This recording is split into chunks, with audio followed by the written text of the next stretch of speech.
ನಿಮ್ಗೆ ನೇತಾಜಿ ಸುಭಾಷ್ ಚಂದ್ರ ಬೋಸ್ ಅವರ iconic love story ಗೊತ್ತಾ? ನೋಡಿ, 1934 ಬೋಸ್ ಅವರು ಜರ್ಮನಿಯ ಆಸ್ಟ್ರಿಯಾಗೆ ಮೆಡಿಕಲ್ ಟ್ರೀಟ್ಮೆಂಟ್ಗೆ ಅಂತ ಹೋಗಿರ್ತಾರೆ. ಅದೇ ಟೈಮ್ ನಲ್ಲಿ ಅವರು the famous book Indian struggle ನ ಬರಿಬೇಕು ಅಂತ ಅನ್ಕೊಂಡಿದ್ರು. ಈಗ ಎಂಟ್ರಿ ಆಗೋದು ಈ ಲವ್ ಸ್ಟೋರಿಯ ಹೀರೋಯಿನ್ ಎಮಿಲಿ ಶೆಕಲ್. ನೇತಾಜಿ ಇವ್ರನ್ನ ಟೈಪಿಂಗ್ ಮಾಡೋದಕ್ಕೆ ಹೈರ್ ಮಾಡಿರ್ತಾರೆ. ದಿನ ಕಳೆದಂತೆ ಪ್ರೊಫೆಷನಲ್ ಫ್ರೆಂಡ್ಶಿಪ್ ಆಗುತ್ತೆ, ಆಮೇಲೆ ಲವ್ ಲೆಟರ್ಸ್ ಎಕ್ಸ್ಚೇಂಜ್ ಆಗೋದಕ್ಕೆ ಸ್ಟಾರ್ಟ್ ಆಗುತ್ತೆ.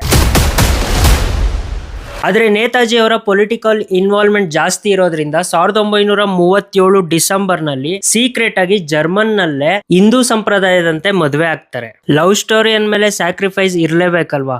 ಇವರಿಬ್ರು ಫಿಸಿಕಲಿ ಜೊತೆ ಇದ್ದಿದ್ದು 3 ವರ್ಷಕ್ಕಿಂತ ಇನ್ನೂ ಕಡಿಮೆ ದಿನಗಳು. ಮತ್ತೆ ನವೆಂಬರ್ 1942 ನಲ್ಲಿ ಇವರ ಮಗಳು ಅನಿತಾ ಬೋಸ್ ಹುಟ್ಟಿದ್ರು. ಇವಾಗ್ಲೂ 83 ವರ್ಷದ ಅನಿತಾ ಬೋಸ್ ಜರ್ಮನಿನಲ್ಲಿ ಇದ್ದಾರೆ. ಕಥೆಯಲ್ಲಿ ಮುಂದಕ್ಕೆ ಹೋಗಿದ್ದೀರಾ?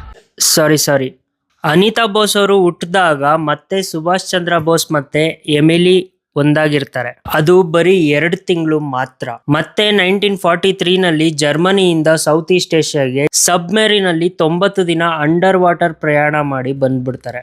ಆದ್ರೆ ಅವ್ರ ಫ್ಯಾಮಿಲಿ ಜೊತೆ ಕಳೆದಿದ್ದು ಇದೇ ಲಾಸ್ಟ್ ದಿನಗಳು.